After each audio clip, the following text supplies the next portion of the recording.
Alright, hello everybody. FriendlyRedd here, and welcome to my best of 2024. It's the end of the year, which means it's time to look back and pick out my absolute favorite games for 2024. I had a halfway point report of sorts back in June, with my best of 2024 so far video, and if you watched that one, you'll notice a few of those picks made it here to the end of the year list, alongside lots of new releases that, well, hadn't released yet at the time of that video. Before we get into the list proper, it's probably best to lay out some of my criteria and other thoughts I used when deciding my picks, as well as how the order will go. I play a lot of different video games throughout any given year, and I tend to enjoy each and every one of them I play. Of course, some games will rise above others, and there could be many different reasons for that. Perhaps one release had a striking artistic style that I always enjoyed looking at, while with another, I may have been more taken back by the soundtrack, character performances, or story. Regardless of whatever it was, the games I'll be discussing here today all had exemplary showings in one or multiple of these categories, and thus, they make it here into my best games of 2024. It'll be easier to relay my exact reasonings and logic once we're actually discussing a specific game, so we should probably get into that. Oh, and regarding that aforementioned order of the list, there isn't any sort of greater ranking or tiers with my choices here either, except for the final three games. Those last three I'll discuss will act as my top three, with the number one pick representing my personal game of the year. Now then, with all that set, let's get into my list of the best games to release in 2024.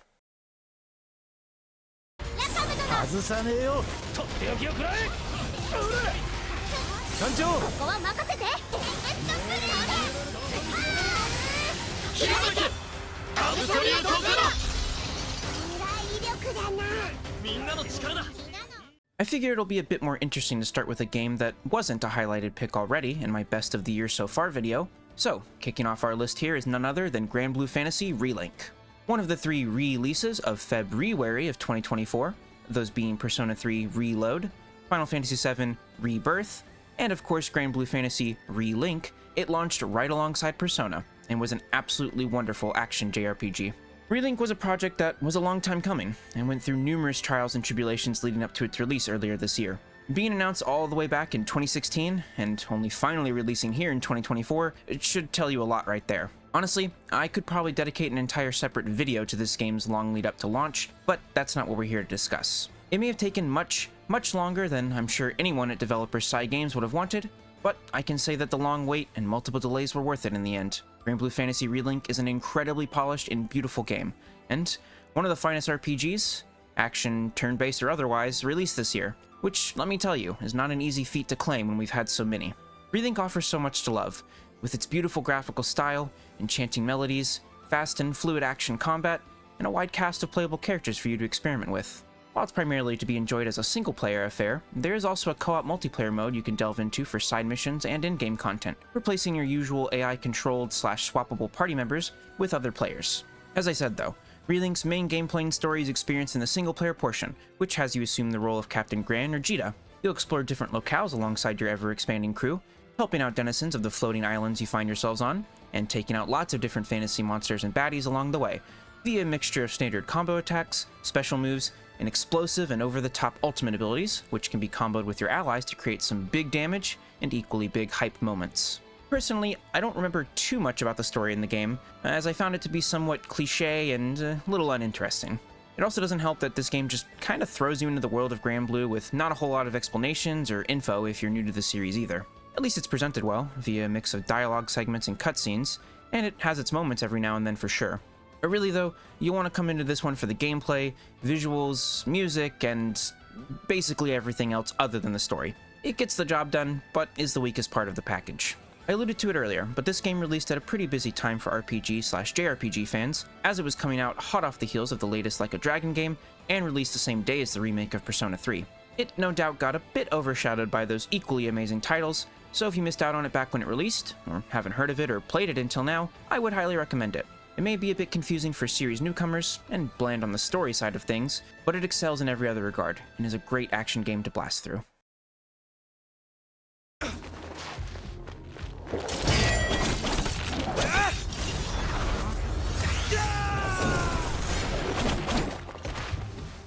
Speaking of great action games, Prince of Persia: The Lost Crown is yet another title that fits that description. Returning here from my best of the year so far video, The Lost Crown was my pick for favorite release of January, and indeed, is still a great game almost a year on from its initial release. If anything, it's an even better game now than it was when I first discussed it, as a story DLC expansion, titled Mask of Darkness, was released for the game, adding even more goodness to an already goodness-filled 2D action game. This game remains one of the best things to come out of Ubisoft in quite some time, and as I said in my best of the year so far video, is probably the best search action / Metroidvania game to release since Metroid Dread back in 2021. Regardless of all that though, you absolutely need to play this game if you're at all interested in action games of any kind, 2D platformers, or heck, even Souls-likes, as there's some DNA of those games here in The Lost Crown. It's fast, it's fun, exploring the map is rewarding, and combat is surprisingly more involved for a 2D game than I think I was initially expecting, going back to that whole DNA of Souls-like comment. Combine all that with a great visual style that also runs buttery smooth regardless of what platform you play it on, and much like Relink, you've got yet another top-tier action game to sink your twin blades into. No, this isn't a joke. Look, I think enough time has passed to say that this pick isn't just recency bias or anything like that talking. I just genuinely really enjoy web fishing and appreciate what it is. I mean, I like simple, cozy, and cute games in general, and web fishing takes lots of little, specific aspects of those kinds of games I enjoy and mashes them into one singular, pixelated meow fest of a good time. There's not a lot to go over with this one really, as the title says it all. It's a game about fishing that is usually best suited to be played on the web with your fellow man I love fishing enjoyers. Fishing in the game is simple, and it can be really relaxing, silly, weird, or some combination of all those things when you just plop yourself down, fish, and chat with your friends. I suppose this may not come off as serious of a pick or game as others that will be on the list, but I still maintain that web fishing is one of the best chill, simple fun games you can play right now. At only $5, this is one that I think belongs in any Steam library, and while what's already in the base game is enough fun as it is, you can always dabble with some mods to add even more to the funny fish game. Web fishing is good, clean, inexpensive fun, and that's something I think anyone, regardless of their interest in gaming, can enjoy and appreciate.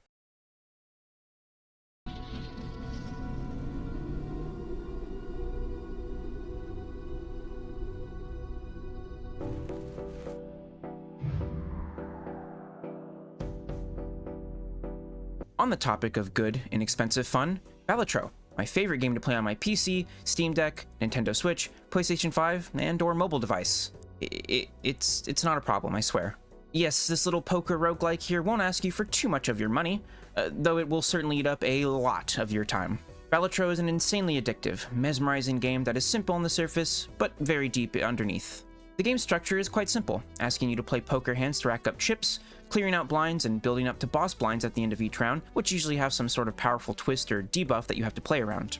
The depth of the game comes from the roguelike aspects. After you clear a blind, you'll be awarded money to spend in the shop, where you can find different types of cards which can be used to power up your deck, poker hands, and more. It may seem confusing at first, but the game does a great job teaching you everything you'll need to know to be a professional Balatro gambler, and in no time at all you'll be racking up crazy chip counts and synergizing with jokers and other cards in your deck. If you like roguelikes, deck builders, or even just poker in its normal form, well, I'd say you need to check out Balatro, but let's be honest here. You've probably already got it on at least one primary video game platform of your choice, and on your phone now too. Similar to web fishing, Balatro is a great game to just kick back to and relax with. Not only does the gameplay support this, but the style, aesthetics, and for sure the music take it to a whole other level of chill. The dreamlike, swirling color vortex that's always present behind everything you do, combined with the super catchy main theme that subtly changes up depending on where you are or what you're doing in the game, are pure perfection. And it's very, very rare that all the artistic aspects of a game's presentation align so well like they do here in Balatro. The official description for the game claims it to be hypnotically satisfying, and honestly, much like all the other individual aspects that make up Balatro, that's a perfect descriptor. You'll be in for a hypnotically good time with Balatro, and it absolutely deserves its spot as one of the best games released this year.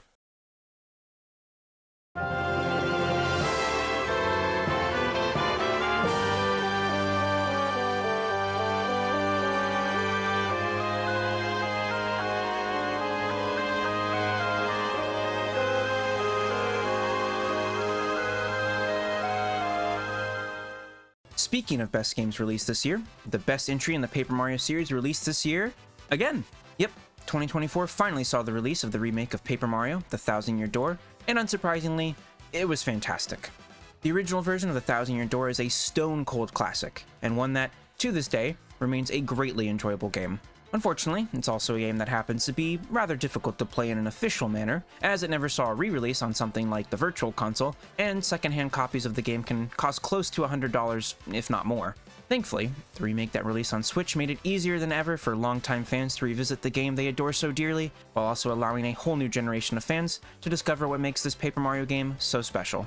The Thousand Year Door's got everything you'd want from a good Paper Mario game: a great story, memorable characters and party members, and a simple, engaging and fun turn-based combat system, all with that signature Paper Mario flair and style that is honestly still best here in the Thousand Year Door. Later games have their moments, but this game here remains the most consistently enjoyable throughout. Like the best remakes out there, the Thousand Year Door on Switch does a great job respecting the original game, while adjusting, adding, and changing some aspects here and there that make it an overall better and more definitive release. And really, I do think that this version of the game is now the best way to play the Thousand Year Door. Yes, you may not get the higher performance level that you'd find in the GameCube release, but everything else you're gaining, the new soundtrack, gorgeous HD visuals, gameplay improvements, and a revised and refined script that adheres closer to the Japanese original, make it all worth that slight downgrade. Besides, I'm fairly confident we could see said downgrade rectified on whatever the successor to the Nintendo Switch will be, as we know it'll be backwards compatible with Switch games, and the new and improved hardware would almost certainly be able to boost the game to the 60 FPS found in the GameCube original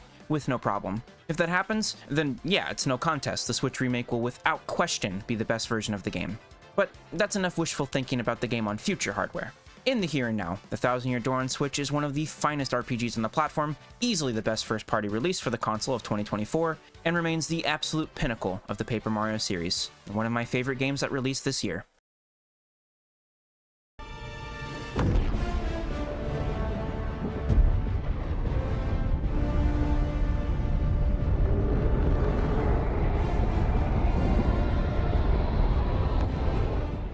And since we're on the topic of sequels that everyone loves, why not use this time to talk about Helldivers 2? Helldivers 2. What a crazy success this game turned out to be, huh? You would typically find me very hard-pressed to include any sort of multiplayer game on a list of my favorites for a year, or in general, but Helldivers 2 is the type of multiplayer game I crave, but one that's sadly less and less common in the modern-day gaming space. Co-op's the name of the game here, with Helldivers 2 asking you, and up to 3 of your other fellow democracy enjoyers, to team up and blast some space bugs and/or space terminators, and, just announced and released during the making of this video, space zombies for the glory of Super Earth, as well as some sweet new weapons, armor, capes, and stratagems that can be unlocked as you play. Given that the original game was a bit more of a hidden gem, and the general interest of modern multiplayer games focus more on PvP and other competitive aspects, it was safe to assume that Helldivers 2 was going to be good, and a modest success, but as I'm sure you're aware at this point, that was far from the case. And honestly, I couldn't be happier with how things turned out for the game. As I said earlier, I love more cooperative, PvE-focused multiplayer experiences, so to see a new game come out that fully embraces that style, and be enjoyed by so many players, pleases me greatly. The developers at Arrowhead Studios knocked this sequel out of orbit, and while the game isn't perfect, and has had its fair share of issues and controversies, it still remains one of 2024's best games, and, at least for me, the best multiplayer game of the year. Our glorious night strengthens our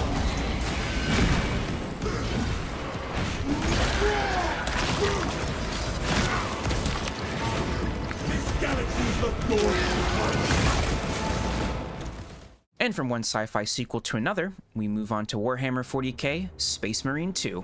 And hey, now that I think about it, Space Marine 2 here also shares the whole blowing up in popularity trait with Helldivers 2, as the game cleared over 2 million players within a day of its release, and at the time of this video's creation, the game has now seen over 5 million players step into the greaves of the Space Marines and deal out the Emperor's justice across the galaxy. Much like Helldivers 2, its success was greatly deserved, as not only is Space Marine 2 just a damn fine action game, with some of the most gratifying mix of third-person melee combat and gunplay I've experienced, it's also a very special game, one that feels like it released in the wrong era. The general structure of the game, the way it handles the multiplayer modes, cosmetic unlocks, all of it. It doesn't really conform to a lot of modern industry trends, and instead feels almost like an Xbox 360/PS3 era game that somehow released here in the year of our Emperor 2024. In a case that wasn't obvious, that is absolutely not a bad thing. Playing through this game made me remember the experience of multiplayer gaming back on Xbox Live. It reminded me of the amazing, adrenaline-pumping, gore-riddled monster slaying of something like Gears of War or the original God of War games. Space Marine 2 channels the absolute best and electrifying elements and moments of masterclass action games of yesteryear and makes them all its own. With a perfectly paced and appropriately lengthy campaign that doesn't overstay its welcome, one that can also be played in co-op too. Infinitely replayable class-based PvP and PvE modes, with more maps and missions being added, while as an up-and-coming Horde mode, Space Marine 2 is an amazing sci-fi package. One that I enjoyed immensely and continue to do so to this day. To me, it is, without a doubt, the best action game of the year.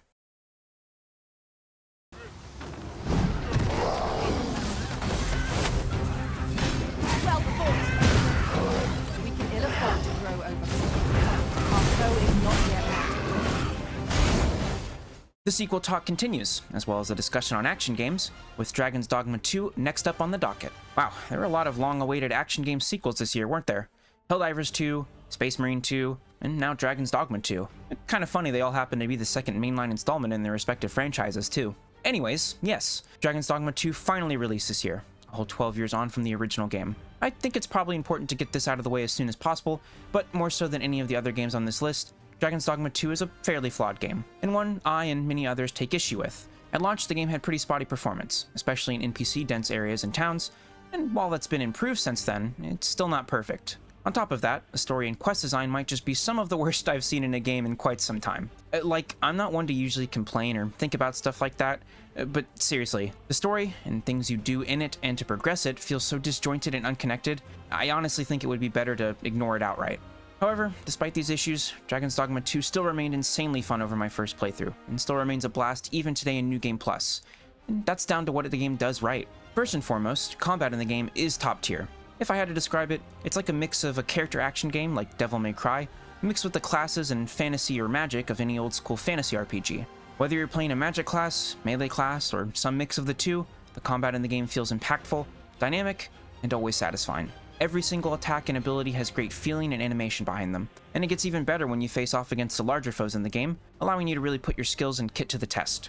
You can even mount and climb around on the larger enemies, striking them in specific weak spots to wear them down faster, which feels suitably epic and never gets old. Then there's the pawn system, returning from the original game. This system allows for players to create their own traveling companion who will act as your sidekick for the entire game and be with you on your journey until the end. It was already really cool in the first game, and it's even better here with the much improved and up-to-date character creator tools. It goes beyond just traveling with the pawn you created though, as the game allows you to hire 2 additional pawns, which you'll come across as you play the game, and these pawns represent the traveling partners created by other players for their own personal journey. What's awesome about this is that you'll never know what you'll come across next, be it a really cool pawn that someone made to fit within the world of Dragon's Dogma, or something entirely different. The pawn system was always fun to mess around with over the course of the game, and it still remains one of my favorite character creator, hiring, sharing systems I've seen. So that's where we're at with Dragon's Dogma 2. It's an incredibly fun game, and what it does right, it really does right. However, what it does poorly, it similarly does really poorly. For many who've experienced it, it's the epitome of a mixed bag, and I can certainly agree in some regards. For me though, what it did right was enough to forgive what it didn't do so right, and it remains one of my favorite action games of the year.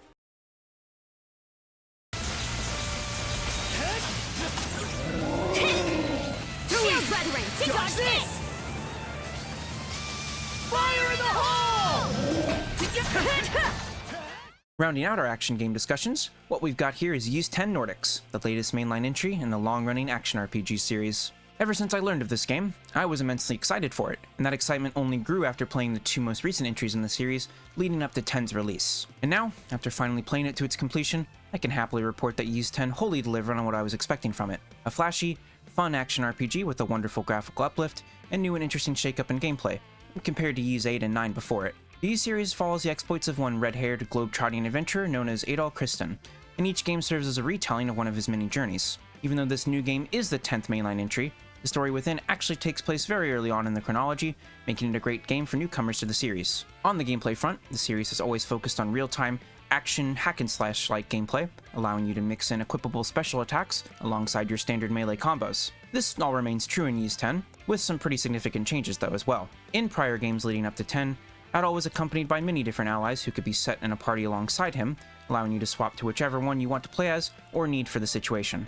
10 changes this, instead partnering Adol up with only one other character, the pirate princess, Karja Balta. This focus on only 2 playable characters doesn't really change too much on the standard side of combat, but it does give way to new combo abilities and a duo attack stance that allows both Adol and Karja to attack together at the same time. Personally, I can't say I'm particularly fond of one style over the other. On one hand, the duo system in 10 does make your partner feel more substantial, as they're always following you and present in the world and in combat even if you aren't directly controlling them. And the duo stance and team-up abilities feel great to use and look awesome to pull off too. On the other hand, having more options and characters in Ys 8 and 9 wasn't bad either, and 9 in particular had some really great designs and abilities for the partners. Despite the change-up, the combat still feels great, and alongside the usual Ys series staples of amazing music and interesting story and characters, at least based upon the entries I've played, Ys 10 managed to meet my excitement, and for the most part was an incredibly enjoyable action RPG. There's just one large, ship-shaped exception to that. Other than the change up to the party and combat, Ys 10 brought another new addition with it, that being ship-based exploration and combat. There's nothing inherently wrong with this idea, as controlling a ship and getting into cannon fights and other nautical nonsense can be lots of fun, as demonstrated by the likes of Sea of Thieves or Assassin's Creed 4. The problem is that in Ys 10, it's not executed particularly well. Controlling the ship, especially at the start of the game, is so slow and sluggish, it can actually be rather frustrating. In addition, combat can similarly be slow and clunky, and the controls almost feel like they're working against you at times when behind the wheel. While some of these aspects improve over the course of the game, overall, anything that has to do with the ship and game is a wash, I'd say. I feel like it detracts more than it adds, and I honestly wouldn't be sad if it was removed from the game at all. I understand that experimentation and trying new things is important, especially in a series that's been around since the 80s, and I commend the developers at Falcom for trying so much new with this game, but this is one aspect that's hard to give a pass to, especially when it makes up such a big chunk of the game, as you have to use the ship to navigate the overworld as you travel from destination to destination. At least you can fast travel between landmarks after discovering them, making it a bit less of a hassle. Regardless of the woes I had with the ship and ship-adjacent content in Ys 10, I still loved the game, and it overall did not disappoint. The on-foot traversal, exploration, and combat is arguably the best it's ever been in the series. Combine that with the fresh new visuals, catchy soundtrack, interesting story, and one of the best partner characters from a game in recent memory, and you've got one of the best action RPGs of the year, and another excellent addition to the Ys series as a whole. With those discussions out of the way, it's time to get into my top 3 games of the year, but before we do that, I have a few small bonus categories I want to go through first. Those being Best Soundtrack, Best Box Art, Best Visuals/Art Direction, Best DLC/Expansion, Best Remake/Remaster, and finally, Best Nintendo DS/Wii U Virtual Console Game. Starting us off with the best soundtrack, my pick goes to Persona 3 Reload. The original Persona 3, and the series as a whole, is known for having legendary music. There was some skepticism as to whether the returning remastered tracks could match the quality of the music found in the original releases of Persona 3, and I realize that music is entirely subjective. But, at least for me, I think the songs found in the remake here easily surpass them, and the wholly new songs are equally fantastic, and make an already great soundtrack even better. Here's just a small sample of some of the great music you can expect to hear from the game.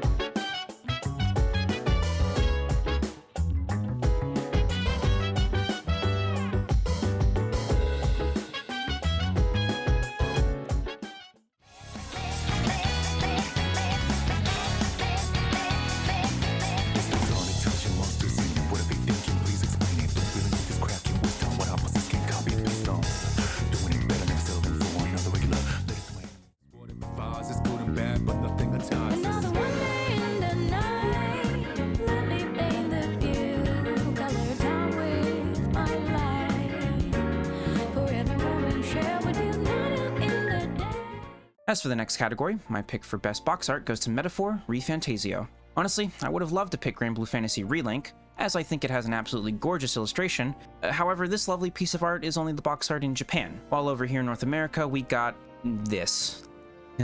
Thankfully, Atlas didn't disappoint over here with their newest game, Metaphor ReFantasio, as we got the same box art illustration as everyone else did. It's an equally gorgeous illustration, showcasing lots of different people and objects that may not make a lot of sense upon first glance, but gets even easier to appreciate and admire the more you play the game. Now this is the standard box art for the game, but I feel I also got to give a shout out to the art found on the steelbook for the game, as well as the collector's edition packaging.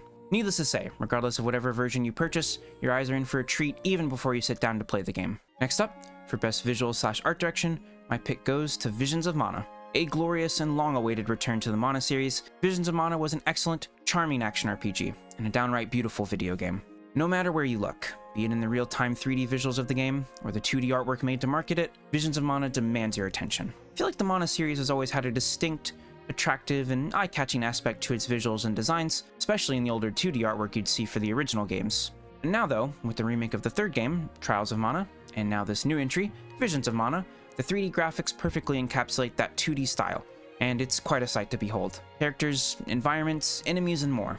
Everything looks like an old school anime come to life in 3D, and I enjoyed every single second of every single frame. Truly, Visions of Mana is a work of art. For my pick of best DLC/expansion, it has to go to Elden Ring: Shadow of the Erdtree. It took quite some time, but the wait for this expansion was well worth it. Elden Ring on its own is a massive, expansive adventure that can easily supply you with hundreds of hours of content, but From Software seemingly wasn't content with that, and decided to throw another, we'll say 50 plus hours into the mix with Shadow of the Erdtree. For $40, you're essentially getting a mini sequel to Elden Ring within Elden Ring. It's an insane value for what you get, and it makes an already legendary game even more legendary. I don't really agree with some outlets and organizations nominating this for Game of the Year, since by definition, Shadow of the Erdtree isn't a game. It's an expansion to one. However, I also understand why it's getting that kind of recognition, because while Shadow of the Erdtree isn't itself a game, it does in fact put to shame some actual, full-fledged releases, and offers more content in its mere existence as an expansion than some standalone games do. If nothing else, it stands as a testament to From Software, further cementing them as one of the greatest video game developers of the modern day. Remakes and remasters are always exciting, allowing for longtime fans to re-experience some old favorites, and giving new players a chance to play some classics they may have missed out on. 2024 had a great selection of both, but the one that really stood out to me has to be the remake of Silent Hill 2. Silent Hill is a series I've known about, but never really got to experience it, at least when the series was relevant, we'll say. The original trilogy of games were a bit ahead of my time, and by the time I was into and playing games, Silent Hill as a franchise was still in existence, but not really at the same level and quality as what was on the original PlayStation and PlayStation 2. I'd always heard how legendary the original 3 games were, with 2 in particular seemingly being the fan favorite of them all. I can't say I was excited in the same way diehard fans of the series were leading up to the remake of 2's release this year, but after playing it and experiencing it for myself, I can see why it's such a renowned game. Everything in the game is masterfully crafted and executed, from the dreamlike rolling fog that covers the town of Silent Hill itself, to the nightmarish creatures you'll find within, the oppressive and eerie soundscape, haunting melodies, stellar character captures and performances. It's a true survival horror masterpiece, and an excellent remake that stays true to and respects the original, while also adding to it in meaningful ways that don't detract from the overall experience. I'm not opposed to horror, but it's certainly something I don't really actively go out of my way to experience, as I feel lots of horror media fails to really make truly meaningful and scary experiences, and goes for lots of cheap tricks, like jump scares or sudden, loud sounds and the like. Obviously, horror is subjective at the end of the day, but another reason I appreciate the remake of Silent Hill 2 so much is that it doesn't really focus on those cheap horror tricks. There are still some, sure, but for the most part, the game tries to make you scared and tense through the aforementioned elements, and keep you scared and tense by very rarely letting up on those elements. Remaking a game as beloved as Silent Hill 2 was never going to be an easy task, and the developers over at Bloober Team had a lot to prove to both fans and newcomers. Thankfully, in the end, their efforts paid off, and they delivered a fantastic remake of one of the best pieces of horror media ever made. And rounding out our bonus category section, we end things off with my pick for best Nintendo DS/Wii U Virtual Console game, which goes to none other than... I don't really think I need to explain this one here, so let's just move on. Now, with those bonus categories out of the way, it's time to move on to my top 3 games of the year. I'll go with Persona.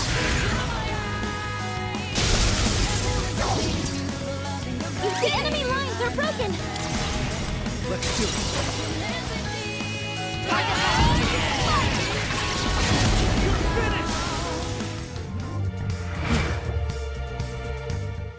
Aptly taking up the number 3 slot, Persona 3 Reload kicks off our top 3 discussion. Finally, after what felt like years of speculation and rumors, 2024 saw the release of this wonderful remake of one of developer Atlus's finest games, which just so happens to be one of my all-time favorites. I think it's safe to say that ever since the release of Persona 5, lots of fans have wanted, or at least thought about what remakes of the older titles would be like in that style, with the updated visuals, controls, gameplay, and so on. The original versions of the modern-day Persona games, Persona 3 and Persona 4, are certainly still very playable and enjoyable. However, it can be somewhat difficult to go back to them, especially after playing Persona 5, Persona 5 Royal. On top of that, Persona 5 did wonders for expanding the fanbase, so remakes of 3 or 4 would be a great way to let all the new fans experience those classics, while still feeling familiar and just as flashy and fun as P5. It took just about 4 years on from the enhanced version of Persona 5, Persona 5 Royal's release, but 2024 graced us with the remake of Persona 3. You know, all things considered, that's a pretty impressive turnaround, especially when you take into account all the other games Atlus also released this year, in addition to Persona 3 Reload. Persona 3 Reload is a full-on, from-the-ground-up remake of the first entry in the modern-day 3D Persona titles, and there was a bit more to this remake outside of the usual updating and modernization of assets, sound, and controls. See, Persona 3 has had numerous different versions of it that have existed and released, with the original version of the game releasing on PS2, followed by an updated and expanded version of the game with new content, similar to what we saw with Persona 5 Royal or Persona 4 Golden, also on the PS2, titled Persona 3 Fez. You'd think it would stop there, but I guess Atlus really likes the number 3, as they released a third version of the game on the PlayStation Portable, titled Persona 3 Portable. While it is a bit pared back compared to Fez due to the limitations of the hardware, it still had one big new selling point, that being a wholly revised campaign featuring a female playable protagonist, while still retaining the original male protagonist route. The reason I bring all this up is because Reload presented a unique opportunity, the chance to combine every single unique aspect and piece of content into one truly definitive version of Persona 3, with everything from the OG, Fez, and Portable, all wrapped up neatly within the lovely new visuals, sound, and gameplay refinements that would come alongside the remake. And to cut to the chase, we sadly did not get that here with Reload. Now don't be fooled here, this remake of Persona 3 isn't just a cut and dry copy of that original PS2 release. There are still some additions and content found from the later versions that made their way into the remake, however, there's still a lot missing, most notably the female protagonist route found in Portable. It really is unfortunate that we still don't have a truly definitive version of this all-time great JRPG, but when you focus on what is here, rather than what isn't, it's still an impressive and amazingly put-together remake. The visuals and general art are much more in line with what we saw in Persona 5, with a great look and style to every single portrait, character, menu element, and environment. As I talked about previously, the remastered soundtrack is sublime, with great new renditions of returning classics and some wonderful new tracks to go alongside them.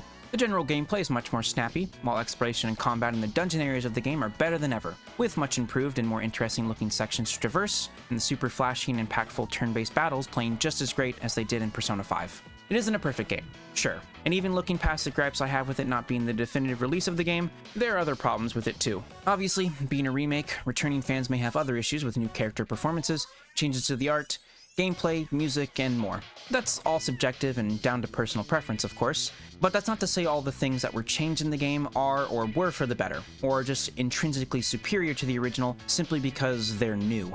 There's also the DLC fiasco we saw with the remake, as Atlus decided to not include the epilogue campaign first featured in Persona 3 Fez, titled Episode I Guess the Answer, within Reload, instead asking players to pay an additional $35 for an expansion pass for the game that included said epilogue, as well as numerous different cosmetic packs that some players may not have wanted or cared about.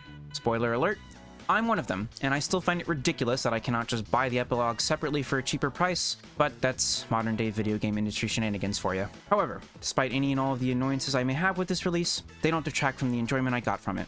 And just the fact that I finally got a beautiful, modern version of Persona 3 that looks, sounds, and plays better than ever is enough for me. Much like Bluebird Team in the Silent Hill 2 remake, Atlus had a very tough job ahead of them when they decided to embark on this remake journey, and while they may not have been able to please everyone, or get it 100% perfect, I'm confident in saying that overall, they delivered a remake that both old and new Persona fans can enjoy, and in a broader scale, an absolutely stellar JRPG with top-tier characters and story, incredible music, super stylish art, and some of the finest, flashiest, and fun turn-based combat found in any game today. Persona 3 remains a masterpiece, and Reload here makes it easier than ever, for more people than ever, to experience it for themselves. Alright, how's that? Let's give him a fight! Let's give him Down in one fell swoop. They're weak to fire. Let's heat this place up. Blaze! 1 minute. Monsters down. The freedom of a wanderer. That's just what Grius does. We're looking good here. I shall fight us. Moving on from the number 3 slot, we have yet another masterclass Atlus JRPG to discuss here for my second favorite game of the year, that being none other than Metaphor ReFantazio. Seriously, Atlus was just on a whole other level this year, and as much as I loved the remake of Persona 3, I actually ended up loving Metaphor even more. On the surface, Metaphor may seem like nothing more than just a fantasy world version of Persona, as it does share a lot of gameplay and structural elements with those titles. You've got a calendar system that dictates the flow of the game, Real-time overworld and dungeon exploration combined with turn-based party system combat, and a social sim aspect of maintaining and nurturing bonds with your party members and other allies throughout the story. Certainly, Metaphor will be quite familiar to anyone who's played any version of Persona 5 or Persona 3 Reload, but this isn't really a negative or anything. While it may not seem like anything to get too excited about, compared to say if this game was a full-on action RPG or something different than what we usually see from Atlus, what makes Metaphor so great is how it takes these familiar aspects of prior Atlus titles and combines them into one singular experience, while also refining them into quite possibly the best versions of those aspects we've seen in a game from them to date. Of course, I think a large reason for this is the setting shakeup. Being set firmly within a fantasy world where fantastical elements and magic just exist normally allows for Atlus to have a bit more freedom with how they approach these returning elements. They don't have to conform to the more contemporary settings and structure of modern-day life found in something like SMT or Persona, which allows for the calendar system to not feel as restrained as it sometimes can in those titles. Rather than being a teenager who has to balance the fantastical with normal day life, Metaphor allows you to fully commit to the fantastical world and adventures within, and I loved it for it. As much as I do love the Persona games, it was very refreshing and honestly, for me anyways, inherently more interesting in inhabiting and exploring the fantasy world of Metaphor compared to any setting from the Persona games I've played. While I don't want to say or give away too much, another highlight of Metaphor is of course the story and characters. At this point, it should come as no surprise that Atlus has cooked up yet another doozy of a tale with lots of great twists, reveals, and surprises throughout. And of course, the party members and other allies you'll come across in the game are a fantastic and lovable bunch, with lots of differing ideals,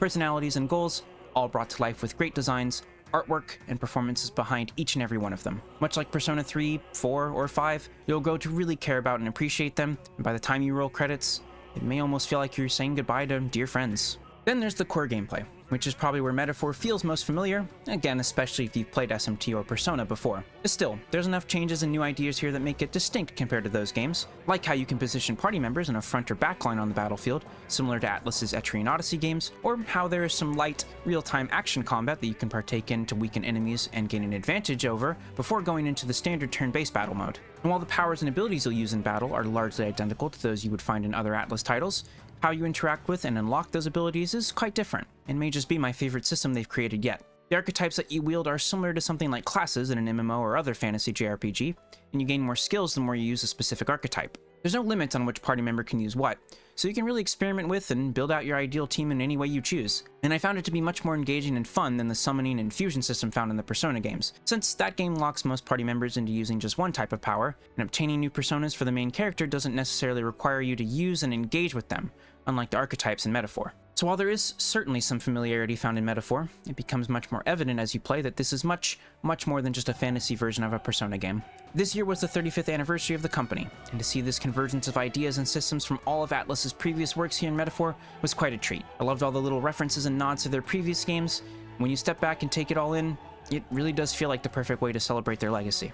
Given that it's received glowing reviews and overwhelmingly positive reception across the board, I think it's safe to say that Metaphor ReFantasio will go down as a modern-day classic. It's one of the absolute best releases of the year, and one that should be experienced by any and all who enjoy fantasy or role-playing games of any kind.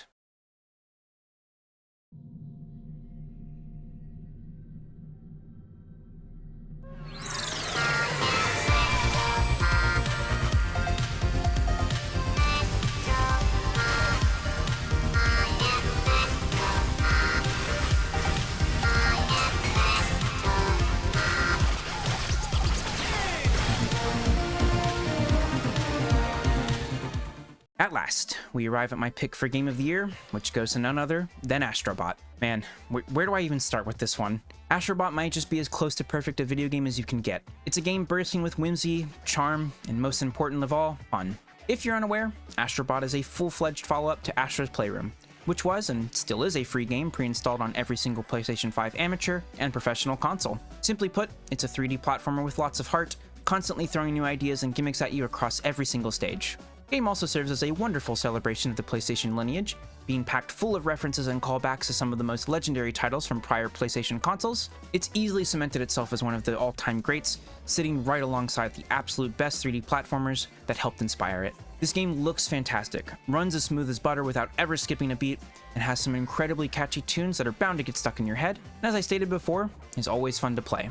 Each and every main stage you go to is an absolute treat, and it's always exciting to see what new powers or gadgets you'll get to play with, or what new references to PlayStation history you'll see with the bots you rescue in the levels. Perhaps even more impressive is that Astrobot maintains that fun factor even outside the main levels and gameplay. No matter where you are, be it hovering around the galaxy map and uncovering bonus missions, or on the hub planet, overcoming obstacles with your rescued bot friends, or just admiring the PlayStation memorabilia, Astrobot never failed to entertain or put a smile on my face. And that part is what's key here. Certainly, any of the games in my top 3, or even in this entire discussion in general, share a lot of these aspects. Great visuals, music, gameplay, and the like. However, none of them were able to elicit the same kind of joyous emotion I felt while playing every single minute of Astrobot. Nailing the overall artistic and technical execution of a game is one thing, and certainly not an easy task in and of itself. Astrobot was not only able to accomplish this, but it was also able to do something even more impressive. Make the individuals playing it feel something. I seriously struggle to remember the last time I played a game that constantly had me with a big dumb grin on my face while playing it. It's a game that can genuinely brighten your day and leave you with warm, fuzzy feelings. And it's not often that a game, or any piece of media for that matter, is able to do that, especially as consistently and effortlessly as Astrobot did. When my only complaint with the game is that when it ends, I just want more, I think that says it all right there. Astrobot is an absolute triumph, and will no doubt go down as one of the finest games on the PlayStation 5, one of the best games Sony's ever published, and is, without a shadow of a doubt, my favorite game of 2024. That was quite a lot of talk about video games, huh? There was a lot to talk about, and indeed, lots of words to write. It probably wasn't perfect, but I sincerely hope I was able to do a good job relaying my thoughts on each and every one of these titles, and why I picked them to represent my favorite games of the year. With my Game of the Year crowned, though, that does end our journey here through the best games of 2024. This was quite an undertaking, but one that I enjoyed and I'm happy to have put together. It's been an immensely fun year of not only playing video games, but creating video content about them too. It took me quite some time to finally commit to and begin this endeavor, but I'm really happy I did and proud of all the content that I've made thus far. Creating these videos has been very fun and fulfilling for me, and if I've been able to entertain even just a handful of people out there, then that's enough for me. Thank you so much for your time watching this, or any of my other videos this year. It really, truly means so much to me, and I hope you'll continue with your support. Now then, if you've yet to check out any of these wonderful games discussed here today, what are you waiting for? Boot up your platform of choice and get to playing. But, with all that being said, that was quite a lot of stuff being said this time around, I think that'll do it for this video. If you made it to the end, I thank you for watching. Your continued viewership and support is greatly appreciated. This will be the last video of the year, but I'll be back right at the start of 2025 to let you know about all the cool games releasing in January. I hope you look forward to it. I wish you all a very Merry Christmas, Happy Holidays, and a Happy New Year. And last, but certainly not least, as always, I'll see you next time.